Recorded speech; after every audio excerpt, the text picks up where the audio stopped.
Welcome back everyone. Current affairs वाली जो series थी उसमें 50 to 70 यानी 50 से 70 प्रश्नों तक देखा हमने। अब इसमें हम 70 से 100 तक देखेंगे, यानी 30 इंपॉर्टेंट प्रश्न होंगे करंट अफेयर्स के। ये सीरीज इंपॉर्टेंट है यूपीपीएससी पीसीएस के लिए, बीपीएससी के लिए, यूपी ट्रिपल एससी पैट के लिए, और जो आने वाली आरओ मेंस का एग्जाम होगा उसमें भी 120 क्वेश्चन ऑब्जेक्टिव टाइप ही आते हैं, उसमें भी करंट अफेयर्स आएगी उसके लिए भी। तो चलिए स्टार्ट करते हैं। पहला प्रश्न है यहाँ पर, यानी 71 का नंबर का प्रश्न है। चीन के बेल्ट एंड रोड इनिशिएटिव से बाहर निकलने वाला पहला लैटिन अमेरिकी देश कौन सा है?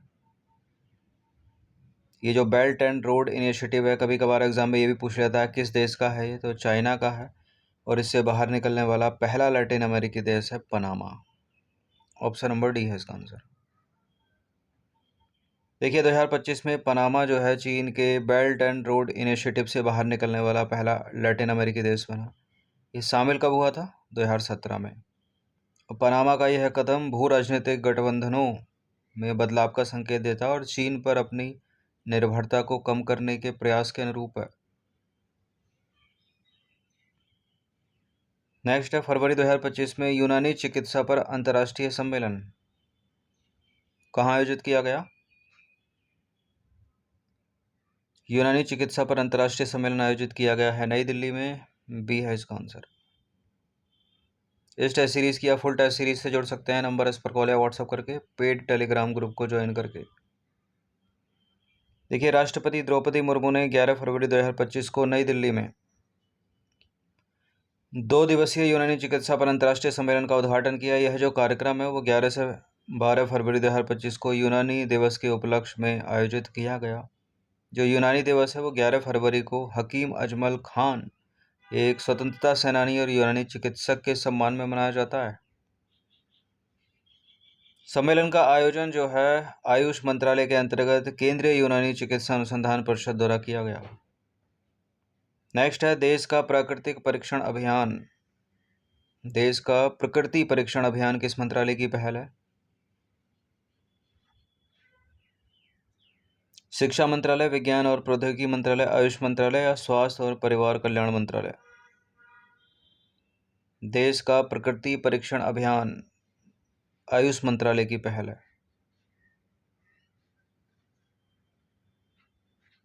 देखिए national commission for Indian system of medicine ने देश का प्रकृति परीक्षण अभियान के पहले चरण को 5 गिनीज वर्ल्ड रिकॉर्ड के साथ पूरा किया।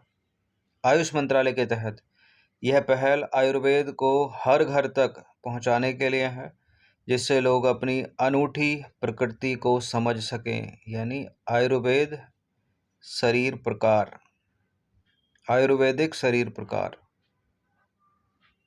यह अभियान लोगों को व्यक्तिगत स्वास्थ्य प्रथाओं को अपनाने और राष्ट्रव्यापी स्वास्थ्य आंदोलन का हिस्सा बनने के लिए प्रेरित करता है। नेक्स्ट क्वेश्चन है, ट्राइफेड किस मंत्रालय के अंतर्गत एक संगठन है? संस्कृति मंत्रालय, जनजातीय कार्य मंत्रालय, पर्यटन मंत्रालय, कृषि मंत्रालय? ट्राइफेड है जनजातीय कार्य मंत्रालय के अंतर्गत। सी है इसका आंसर। ट्राइफेड यानी भारतीय जनजातीय सहकारी विपणन विकास महासंघ जनजातीय मामलों के मंत्रालय के अंतर्गत एक संगठन है। यह 1987 में स्थापित किया गया था और इसका उद्देश्य जनजातीय लोगों के सामाजिक आर्थिक विकास के लिए काम करना है। नौरादेही वन्यजीव अभयारण्य किस राज्य में स्थित है?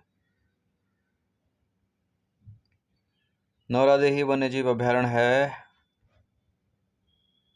एमपी में, ठीक है, मध्य प्रदेश में। क्यों है ये न्यूज़ में? देखिए मध्य प्रदेश में भेड़ियों की सबसे अधिक आबादी है और यहाँ नौरादेही वन्यजीव अभयारण्य में उनके पारिस्थितिकी अध्ययन पर काम हो रहा है। यह अभयारण्य सागर, दमोह और नरसिंहपुर जिलों में फैला हुआ है। इसे 1975 में वन्यजीव अभयारण्य घोषित किया गया था। नेक्स्ट जनरेशन लॉन्च व्हीकल के लिए LOX मीथेन इंजन किस संगठन ने विकसित किया है? इसरो, DRDO, हाल भेल, यानी हिंदुस्तान एरोनॉटिक्स लिमिटेड या Bharat heavy electronics limited, electricals limited, रक्षा अनुसंधान और विकास संगठन या फिर भारतीय अंतरिक्ष अनुसंधान संगठन? नेक्स्ट जनरेशन लॉन्च व्हीकल के लिए LOX मीथेन इंजन जो है वो भारतीय अंतरिक्ष अनुसंधान संगठन इसरो ने, देखिए ISRO next generation launch vehicle के लिए LOX मीथेन इंजन विकसित कर रहा है, जिसमें एक पुनः प्रयोज्य बूस्टर स्टेज और 2 एक्सपेंडेबल अपर स्टेज होंगे। इंजन में मल्टीपल रिस्टार्ट क्षमता होगी, जिससे मिशन का लचीलापन और बूस्टर रिकवरी बेहतर होगी। इसरो का नाम याद रखिएगा। सागर कवच अभ्यास, भारतीय तटरक्षक बल ने 2025 में सागर कवच अभ्यास कहाँ आयोजित किया? केरल, तमिलनाडु, पश्चिम बंगाल या गोवा? भारतीय तटरक्षक बल ने सागर कवच अभ्यास आयोजित किया है पश्चिम बंगाल में। भारतीय तटरक्षक बल ने 21 से 22 फरवरी 2025 को पश्चिम बंगाल के 158 किलोमीटर लंबे तट पर सागर कवच अभ्यास किया। उद्देश्य क्या है इसका? तटीय सुरक्षा मजबूत करना और विभिन्न एजेंसियों के बीच समन्वय बेहतर बनाना। 77 हाल ही में किस देश ने 46 मिलियन टन का विशाल सफेद हाइड्रोजन भंडार खोजा है?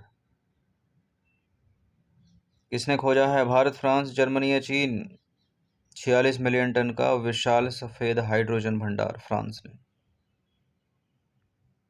मार्च 2025 में फ्रांस के वैज्ञानिकों ने मोसेल क्षेत्र में एक विशाल प्राकृतिक सफेद हाइड्रोजन भंडार खोजा, जिसकी अनुमानित कीमत 92 ट्रिलियन डॉलर है। इसमें 46 मिलियन टन हाइड्रोजन मौजूद है। यह खोज स्वच्छ ऊर्जा क्षेत्र में क्रांति ला सकती है। सफेद हाइड्रोजन प्राकृतिक रूप से कठोर चट्टानों में भू रासायनिक प्रतिक्रियाओं से बनता है, जैसे तेल और गैस बनते हैं।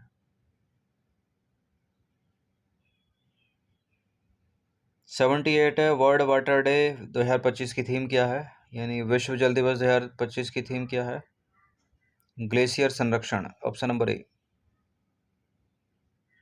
देखिए वर्ल्ड वाटर डे हर साल 22 मार्च को मनाया जाता है। 1993 से मनाया जा रहा है ताकि मीठे पानी के महत्व को उजागर किया जा सके। इसका उद्देश्य वर्ष 2030 तक सभी के लिए जल और स्वच्छता सुनिश्चित करने के सतत विकास लक्ष्य 6 को प्राप्त करना है। वर्ल्ड वाटर डे 2025 की थीम है ग्लेशियर संरक्षण। ग्लेशियर यानी हिमनद। यह थीम ग्लेशियरों की उस महत्वपूर्ण भूमिका के प्रति जागरूकता बढ़ाती है जो वे पीने के पानी, कृषि, उद्योग और ऊर्जा उत्पादन के लिए निभाते हैं। ग्लेशियर यानी हिमनद जो हैं वो स्वास्थ्य पारिस्थितिकी तंत्र को बनाए रखते हैं और वैश्विक जल सुरक्षा के लिए आवश्यक हैं।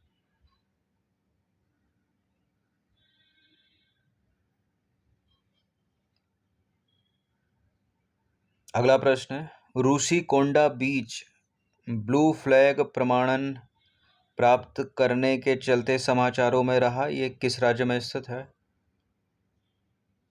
यह है आंध्र प्रदेश में। रूसी कोंडा बीच को मिला है ब्लू फ्लैग प्रमाण पत्र।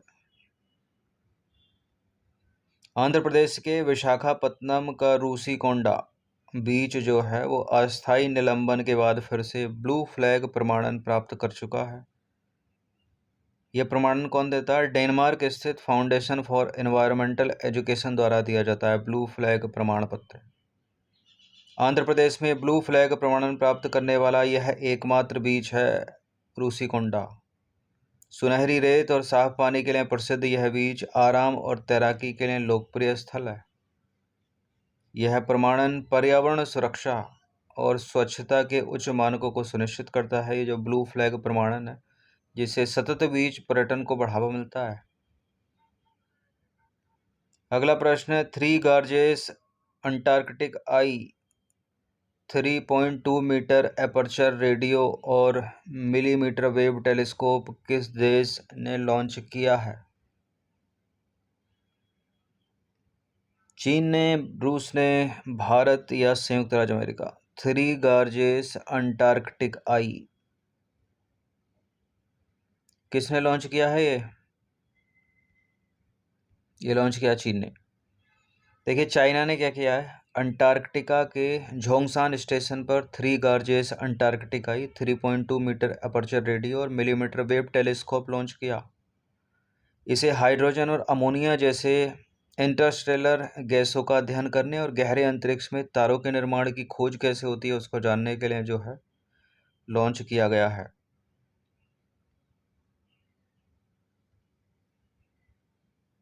ठीक है, इस तरह से डिज़ाइन है ये। 81वां प्रश्न, अमलसाड चीकू जिसे हाल ही में ज्योग्राफिकल इंडिकेशन मिला है यानी भौगोलिक संकेतक का टैग मिला है, किस राज्य का है ये? अमलसाड चीकू है गुजरात का। सी है इसका आंसर। अमलसाड चीकू जिसका नाम गुजरात के नवसारी जिले के एक गांव के नाम पर रखा गया, अपनी अनोखी गुणवत्ता और क्षेत्र से मजबूत संबंध के लिए भौगोलिक संकेतक यानी जीआई टैग प्राप्त किया उसने। यह गिर केसराम और कच्ची खारिक खजूर के बाद गुजरात का तीसरा फल है जिसे जीआई टैग मिला है।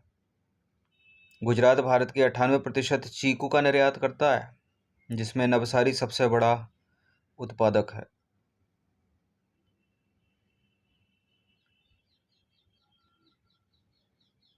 नंबर 82, संस्कृत की प्राचीन भाषा को बढ़ावा देने के लिए आदर्श संस्कृत ग्राम कार्यक्रम किस राज्य सरकार ने शुरू किया?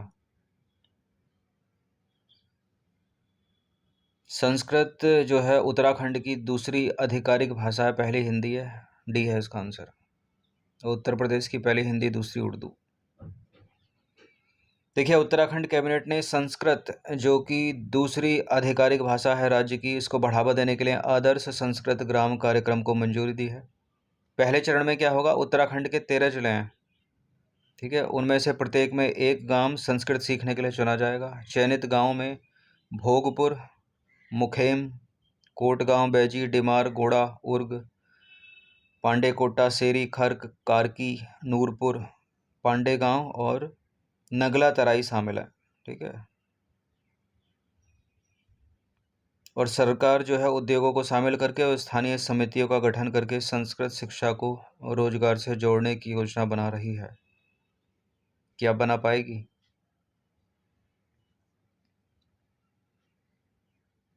क्वेश्चन नंबर 83 पर आ जाइए। हाल ही में किस भारतीय एथलीट को टेरिटोरियल आर्मी में मानद लेफ्टिनेंट कर्नल की उपाधि दी गई है? इससे पहले इनको सूबेदार बनाया गया था, अब ये लेफ्टिनेंट कर्नल बना दिए गए हैं। नीरज चोपड़ा इनका नाम, भाला फेंकते हैं, भी है इसका आंसर। ठीक है, ओलंपिक स्वर्ण पदक, उसके बाद रजत पदक विजेता। भारत सरकार की गजट अधिसूचना के अनुसार नीरज चोपड़ा को 16 अप्रैल 2025 को टेरिटोरियल आर्मी में मानद लेफ्टिनेंट कर्नल की रैंक दी गई है। उन्होंने टोक्यो 2020 ओलंपिक में भारत का पहला एथलेटिक्स गोल्ड जीतकर इतिहास रचा और फिर पेरिस 2024 जो ओलंपिक खेल थे उनमें सिल्वर मेडल हासिल किया था। देखिए, 2 ओलंपियन पदकों के साथ वे भारत के सबसे सफल व्यक्तिगत ओलंपियन बन गए हैं। नीरज ने 2016 में नायब सूबेदार के रूप में भारतीय सेना ज्वाइन की थी और टोक्यो जीत के बाद 2021 में उन्हें सूबेदार पद पर प्रमोट किया गया था और अब लेफ्टिनेंट कर्नल। 84वां प्रश्न है, हाल ही में चर्चा में रही देवांग नदी किन राज्यों से होकर बहती है? ये जो दिबांग नदी है वो ब्रह्मपुत्र की ट्रिब्यूटरी है, ब्रह्मपुत्र की सहायक नदी है, अरुणाचल प्रदेश और असम से होकर बहती है। क्यों है न्यूज़ में? भारतीय वायुसेना ने हाल ही में दिबांग नदी में आई बाढ़ के कारण अरुणाचल प्रदेश के एक द्वीप पर फंसे 14 लोगों को बचाया, जिनमें से 13 असम के थे। दिबांग नदी ब्रह्मपुत्र की सहायक नदी है जो अरुणाचल प्रदेश और असम से होकर बहती है। इसका उद्गम स्थल ऊपरी दिबांग घाटी जिले में भारत चीन सीमा के पास है।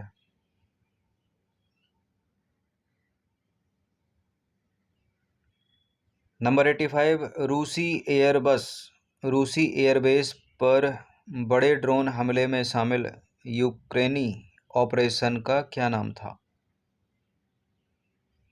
यूक्रेन ने जो ऑपरेशन किया था रूसी एयरबेस पर ड्रोन के जरिए, उस ऑपरेशन का नाम था operation spider web, option number सी।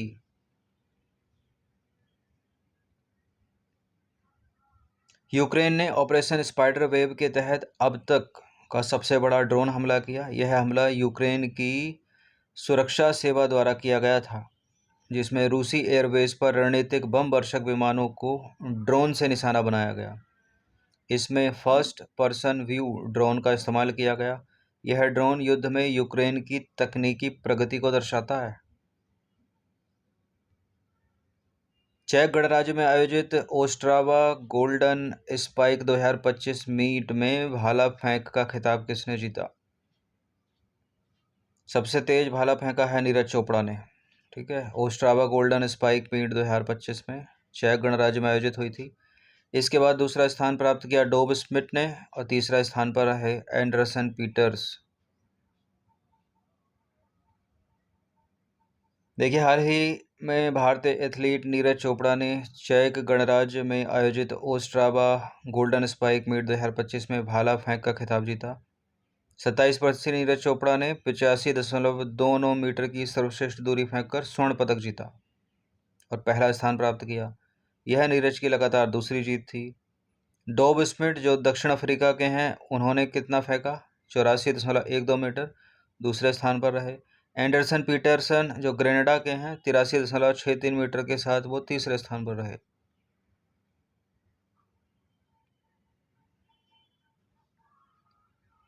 अगला प्रश्न 87, जुलाई 2025 में बिम्स्टेक देशों के लिए कैंसर देखभाल में विशेष प्रशिक्षण कार्यक्रम किस देश ने शुरू किया है? ये भारत ने शुरू किया। सी है इसका आंसर। देखिए, 7 जुलाई 2025 को भारत सरकार के विदेश मंत्रालय ने मुंबई स्थित जो टाटा मेमोरियल सेंटर है उसमें बिम्स्टेक देशों के लिए कैंसर देखभाल में विशेष प्रशिक्षण शुरू किया। यह पहल छठे बिम्स्टेक शिखर सम्मेलन में प्रधानमंत्री नरेंद्र मोदी द्वारा घोषित की गई थी। इसमें बांग्लादेश, भूटान, म्यांमार, नेपाल सहित बिम्स्टेक देशों के प्रतिभागी शामिल हैं। और इसका उद्देश्य क्या है? क्षेत्र में कैंसर देखभाल की गुणवत्ता बढ़ाना और सहयोग को प्रोत्साहित करना। भारत के दूसरे सबसे लंबे केबल स्टेड सिंगमदूर पुल का उद्घाटन कहाँ हुआ था?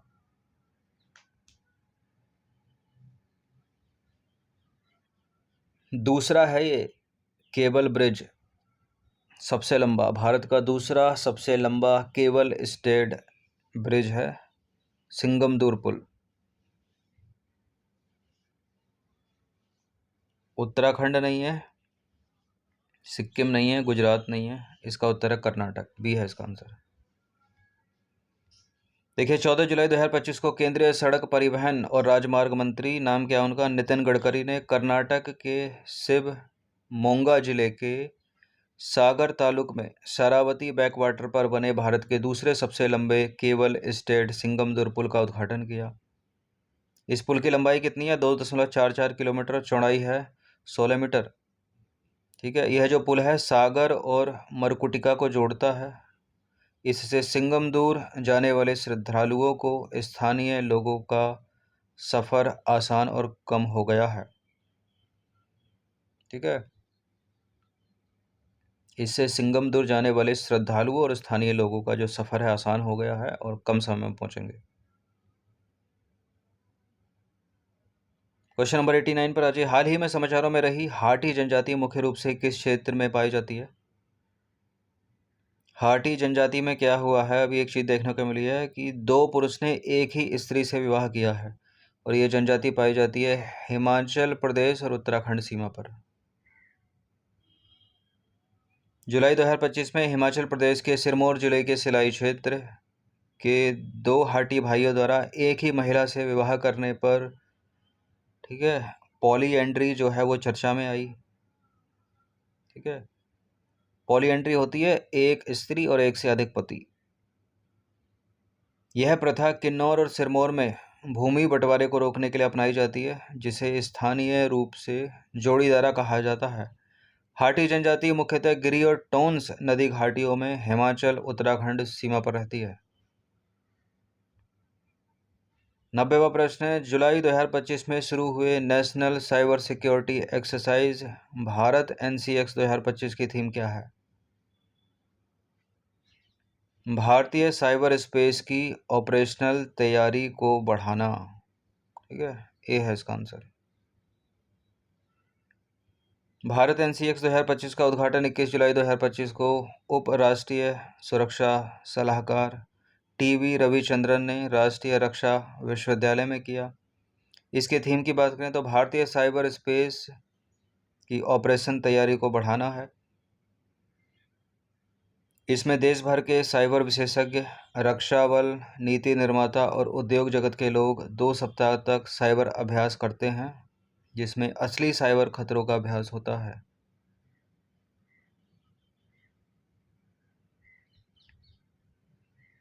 अब आ जाइए क्वेश्चन नंबर 91। क्या है? प्रधानमंत्री राष्ट्रीय डायलिसिस कार्यक्रम किस मिशन के तहत शुरू किया गया था? Ayushman Bharat, universal health coverage scheme, प्रधानमंत्री जन आरोग्य योजना या नेशनल हेल्थ मिशन? इसका उत्तर option number A, national health mission यानी राष्ट्रीय स्वास्थ्य मिशन।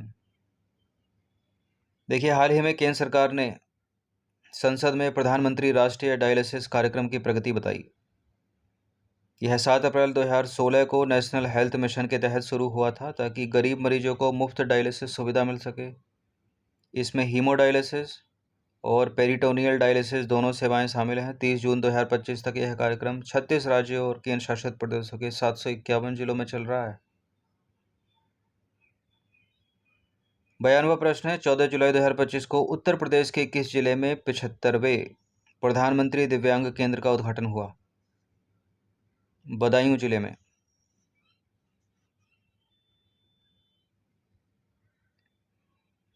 देखिए, 14 जुलाई 2025 को उत्तर प्रदेश के बदायूं स्थित राजकीय मेडिकल कॉलेज में 75वें प्रधानमंत्री दिव्यांग केंद्र का उद्घाटन हुआ। यह केंद्र सामाजिक न्याय एवं अधिकारिता मंत्रालय द्वारा स्थापित किया गया है।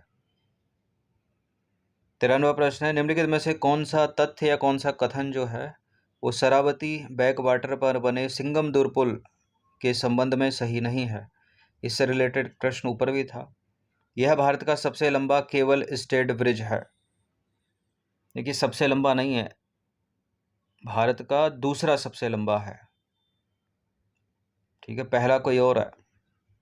यह पुल अंबारा गोडलू और कलासावल्ली को जोड़ता है। ठीक है, इसकी कुल लंबाई 2.44 किलोमीटर और चौड़ाई 16 मीटर चौड़ाई भी। ठीक है, यह पुल सिंगमदूर चौदेश्वरी मंदिर और कोल्लूर मूकांबिका मंदिर तक पहुंचने को आसान बनाता है। ये भी ठीक है, तो गलती पहले में ही है, दूसरा है, सबसे लंबा नहीं है। ठीक है, सबसे लंबा कौन सा है फिर? बांद्रा वर्ली सी लिंक। बांद्रा वर्ली सी लिंक पहला है, सबसे लंबा है, और दूसरा है सिंगमदूर, कर्नाटक का।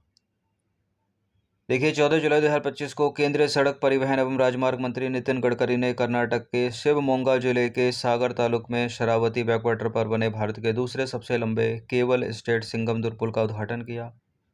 सागर और मरकुटिका के बीच बना यह पुल 2.44 किलोमीटर लंबा है और 16 मीटर चौड़ा है। कर्नाटक का सबसे लंबा पुल है और भारत का दूसरा सबसे लंबा ये केबल स्टेड पुल है। पहला कौन सा है? बांद्रा वर्ली सी लिंक।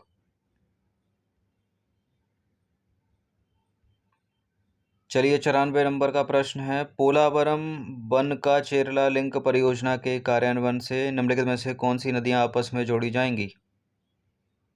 पोलावरम बनका चेरला लिंक परियोजना से गोदावरी, कृष्णा और पेन्ना नदियां आपस में जोड़ी जाएंगी। देखिए, इस पहल से गोदावरी, कृष्णा और पेन्ना नदियों को आपस में जोड़ा जाएगा, जिससे लगभग 80 लाख लोगों को पीने का पानी उपलब्ध होगा। 3 लाख हेक्टेयर नई कृषि भूमि की सिंचाई होगी और 9.14 लाख हेक्टेयर भूमि को अतिरिक्त जल मिलेगा तथा औद्योगिक उपयोग के लिए 20 TMC जल उपलब्ध होगा। लेकिन तेलंगाना सरकार इस परियोजना का विरोध कर रही है। क्वेश्चन नंबर 95 ये है, INS नीलगिरी 17 जुलाई 2025 को अपनी पहली यात्रा पर भारतीय नौसेना का स्टील्थ फ्रिगेट INS नीलगिरी कहाँ पहुंचा? ये पहुंचा चेन्नई। सी है इसका आंसर।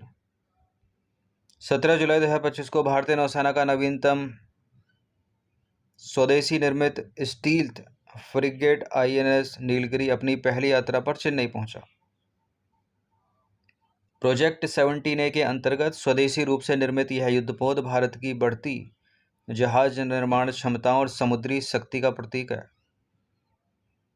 देखिए, इसे भारतीय नौसेना के वारशिप डिज़ाइन ब्यूरो के द्वारा तो डिज़ाइन किया गया है और Mazagon dock ship builders limited Mumbai में इसको बनाया गया है। यह जहाज़ 15 जनवरी 2025 को भारतीय नौसेना में शामिल किया गया था और यह पोत अत्याधुनिक हथियारों और सेंसरों से सुसज्जित है।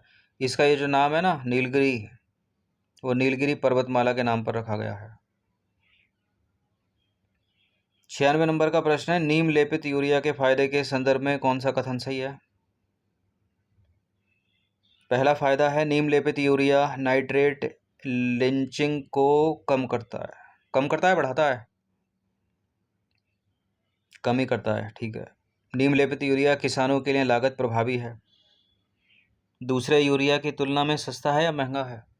उससे तो सस्ता ही है, ठीक है। नीम लेपित यूरिया को मिट्टी में धीरे धीरे छोड़ने में मदद करता है, ठीक है। नीम का तेल यूरिया को मिट्टी में धीरे धीरे छोड़ने में मदद करता है, जिससे पौधों को नाइट्रोजन अधिक समय तक मिलता है। बिल्कुल, ये सारे के सारे कथन सही हैं। नीम लेपित यूरिया के संदर्भ में डी है इसका आंसर।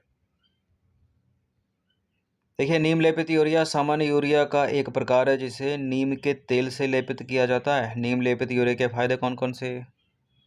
जो नीम का तेल है यूरिया को मिट्टी में धीरे धीरे छोड़ने में मदद करता है, जिससे पौधों को नाइट्रोजन अधिक समय तक मिलता है। नीम लेपित यूरिया सामान्य यूरिया की तुलना में कम मात्रा में उपयोग होता है, जिससे उर्वरक की बर्बादी कम होती है। नीम लेपित यूरिया नाइट्रेट लिंचिंग को कम करता है, जिससे भूजल प्रदूषण कम होता है और नीम लेपित यूरिया के उपयोग से फसल की उपज में वृद्धि हो सकती है। और क्या क्या? नीम लेपित यूरिया सामान्य यूरिया की तुलना में 10% तक कम उपयोग होता है, जिससे लागत प्रभावी है, ठीक है। इसकी लागत में कमी आती है। नीम लेपित यूरिया मिट्टी में नाइट्रोजन के बेहतर उपयोग को बढ़ावा देता है, जिससे मिट्टी के स्वास्थ्य में सुधार होता है। नीम लेपित यूरिया किसानों के लिए एक लागत प्रभावी है और पर्यावरण के अनुकूल उर्वरक है। नीम लेपित यूरिया का उपयोग सभी प्रकार की फसलों में किया जा सकता है, जैसे कि गेहूं की फसल, चावल की फसल, गन्ने की फसल, मक्के की फसल। तो सभी सही हो गए।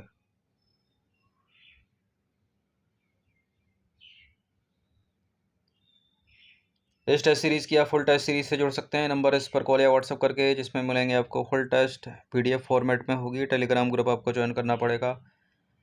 97 नंबर का प्रश्न है, हाल ही में समाचारों में रहे ड्रोर 1 है क्या? ये एक कम्युनिकेशन सैटेलाइट है, संचार उपग्रह है। इसके संदर्भ में निम्नलिखित में से कौन सा कथन सही है? यह इसरो का संचार उपग्रह है। हाल ही में इसे सतीश धवन अंतरिक्ष केंद्र श्रीहरिकोटा से प्रक्षेपित किया गया है। कौन सा सही है इसमें? ड्रोर 1 जो कि एक कम्युनिकेशन सैटेलाइट है, भारत का नहीं है, तो इसरो हटा दीजिए।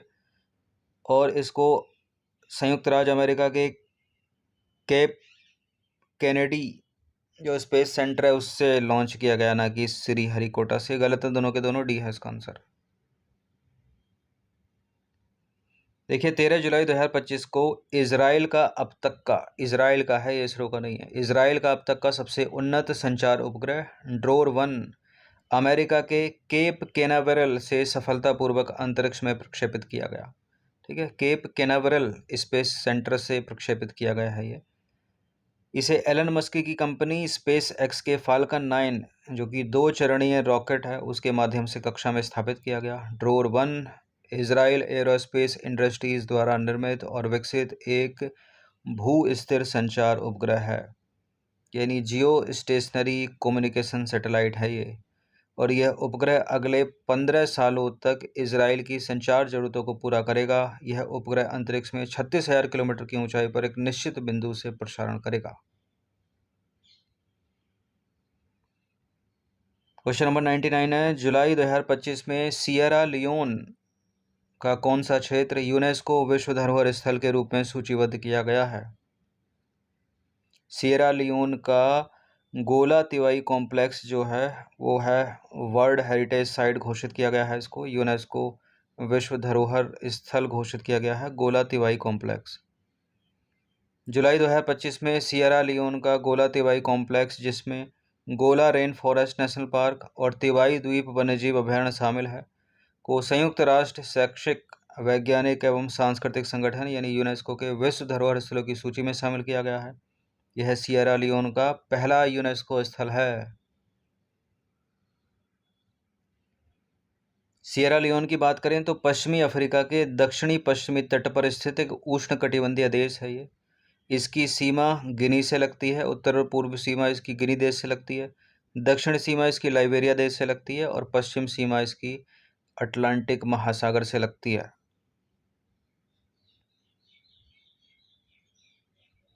क्वेश्चन नंबर 99 पर आ जाइए।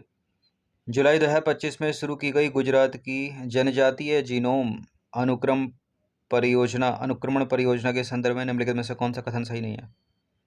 ठीक है, गुजरात की है जनजातीय जीनोम अनुक्रमण परियोजना। जनजातीय जीनोम अनुक्रमण परियोजना, यह परियोजना गुजरात बायोटेक्नोलॉजी रिसर्च सेंटर द्वारा कार्यान्वित की जाएगी। इस परियोजना के अंतर्गत गुजरात के 25 जिलों की जनजातीय आबादी के 5000 व्यक्तियों के जीनोम का अनुक्रमण किया जाएगा और इसका उद्देश्य वंशानुगत बीमारियों की पहचान करके सटीक इलाज उपलब्ध कराना है। एक और रह गया। यह परियोजना गुजरात राज्य बजट 2025-26 के अंतर्गत स्वीकृत की गई है। बिल्कुल स्वीकृत कर दी गई है। इसका उद्देश्य वंशानुगत बीमारियों की पहचान करके सटीक इलाज उपलब्ध कराना है। बिल्कुल, यह परियोजना गुजरात बायोटेक्नोलॉजी रिसर्च सेंटर द्वारा कार्यान्वित की जाएगी। गलती है बी में, 5000 नहीं बल्कि 2000 व्यक्तियों के जीनोम का अनुक्रमण किया जाएगा। ठीक है, 2000 व्यक्तियों के जीनोम का अनुक्रमण किया जाएगा। और जिले भी 25 नहीं है, जिले 20 से कम है, 17 जिले हैं। तो बाकी सारे के सारे सही हैं। जनजातीय जीनोम उत्क्रमण परियोजना जो है वो गुजरात राज्य के 17 जिलों के आदिवासी समुदायों के 2000 व्यक्तियों के जीनोम का अनुक्रमण किया जाएगा। इसमें 100वां प्रश्न है और इम्पोर्टेंट प्रश्न है ये।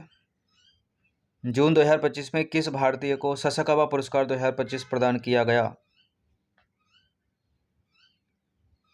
किस भारतीय को पूछ रहा है?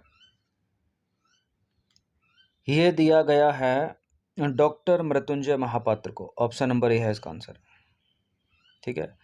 अच्छा, ये जो ससाकावा पुरस्कार है 2025, इस बार ये 2 लोगों को मिला है। व्यक्तिगत श्रेणी में 2 लोगों को मिला है और संगठनात्मक श्रेणी में एक संगठन को भी मिला है, यानी टोटल 3 लोगों को मिला है। ठीक है, मतलब 2 लोगों को मिला है, एक संगठन को मिला है, तो टोटल 3 व्यक्ति विशेष को मिला है ये। अब इनमें जो भारतीय का नाम है वो है डॉक्टर मृत्युंजय महापात्र और जो दूसरी है ना वो एक महिला है। ठीक है, और एक संगठन है। तो यहाँ अपना उत्तर क्या हो जाता है? डॉक्टर मृत्युंजय महापात्र। बाकी एक्सप्लेनेशन में देख लेते हैं कौन है वो। देखिए, वर्ष 2025 का ससाकावा पुरस्कार जो है भारत मौसम विज्ञान विभाग के महानिदेशक हैं ये डॉक्टर मृत्युंजय महापात्र, इनको मिला है। यह पुरस्कार उन्हें आपदा जोखिम न्यूनीकरण के क्षेत्र में उनके उत्कृष्ट योगदान के लिए दिया गया है। विशेष रूप से चक्रवात पूर्वानुमान और चेतावनी प्रणाली को मजबूत करने में उनके काम के लिए दिया गया है ये। अच्छा, ये जो मृत्युंजय महापात्र हैं इनको भारत के चक्रवात पुरुष के रूप में भी जाना जाता है और इस वर्ष यह पुरस्कार व्यक्तिगत श्रेणी में 2 लोगों को और संगठनात्मक श्रेणी में एक संगठन को दिया गया है। ठीक है, कौन है वो 2 लोग? ये हैं डॉक्टर मृत्युंजय महापात्र और ये हैं डॉक्टर हरकुंती राहायू। डॉक्टर मृत्युंजय महापात्र जो हैं भारत मौसम विज्ञान विभाग के महानिदेशक हैं और डॉक्टर हरकुंती राहायू कौन है? इंडोनेशिया आपदा विशेषज्ञ संघ की प्रोफेसर हैं ये। संगठनात्मक श्रेणी की बात करें तो आपदा जोखिम न्यूनीकरण के लिए नागरिक समाज संगठनों का एक वैश्विक नेटवर्क है, GNDR, उसको मिला है। तो ये सब याद रखिएगा। ससाकावा पुरस्कार एक संगठन को मिला 2025 में, 2 लोगों को मिला, डॉक्टर मृत्युंजय महापात्र और दूसरी हैं हरकुंती राहायू और संगठन है GNDR। अच्छा, इस पुरस्कार की स्थापना निप्पॉन फाउंडेशन के सहयोग से 1986 में की गई। विशेषता क्या पुरस्कार की? संयुक्त राष्ट्र ससाकावा पुरस्कार आपदा जोखिम न्यूनीकरण के क्षेत्र में सबसे प्रतिष्ठित अंतर्राष्ट्रीय सम्मान है और यह उन व्यक्तियों और संसाधनों को सम्मानित करता है जिन्होंने आपदा प्रतिरोधी समुदायों के निर्माण में उत्कृष्ट योगदान दिया है। तो ये करंट अफेयर्स के 100 प्रश्न अपने कवर हो गए हैं। ठीक है, इंपॉर्टेंट है, बिल्कुल एग्जाम में बनेंगे। ये नंबर इस पर कॉल या व्हाट्सअप करके आप फुल टेस्ट सीरीज से जुड़ सकते हैं पूरे साल के लिए एक छोटे से अमाउंट से। फ्री टेलीग्राम ग्रुप से जुड़ जाइएगा, सिविल सर्विसेज स्टडी के डिस्क्रिप्शन बॉक्स में लिंक है। उसमें प्रैक्टिस के लिए एमसीक्यू दिए जाते हैं, डेली प्रैक्टिस करते रहना।